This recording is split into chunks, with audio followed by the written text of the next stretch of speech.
I will always remember the first day I walked into my internship site at CRJ's Sargent House.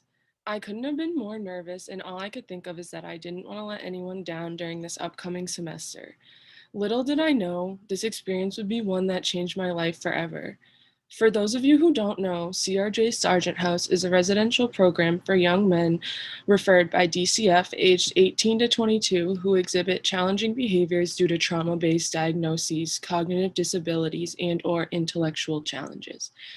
While I was anxious, I knew I was there to make a difference in their lives. My job was to complete daily activities with the residents, or more specifically, to develop a curriculum for this population that would help them grow emotionally and intellectually, as well as achieve their personal goals. Of course, there were challenging times, as these young adult males wouldn't necessarily be as excited as I was about wellness journaling, but the times where their eyes lit up made it all worth it. One of these instances was when we created vision boards. I had them write down the goals they have for themselves, both long term and short term.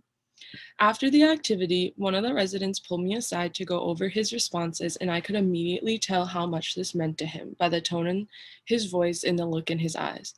Some of his goals included getting his GED, moving on to college, getting married, and quitting drug use. After talking about these goals for a while and assuring him he could achieve all of this, I went home and thought about how I never wanted to leave this job. I wanted to watch these young men accomplish all of their dreams and help those in the future who found themselves in similar situations. This was a huge moment for me, as years prior I never thought I could even complete my undergraduate degree. In 2017, I had to take some time off of school during my sophomore year of college due to mental health struggles. To say this time in my life wasn't easy would be an understatement.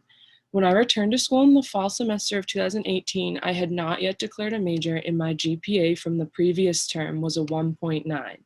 Flash forward about 3 years later, and I'm about to graduate from Bridgewater State with a 3.6 major GPA in criminal justice.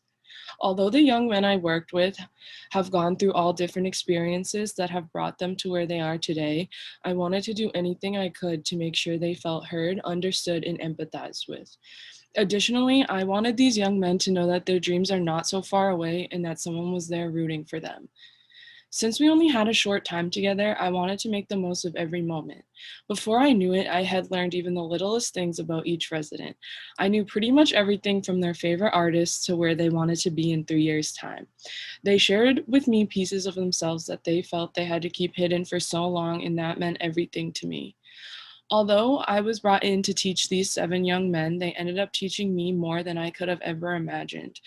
I want to say thank you endlessly to CFSI for this once in a lifetime opportunity, to CRJ for giving me this chance, to every fellow who I was lucky enough to watch flourish this semester, and to these young men for helping me grow into someone I never thought I could be.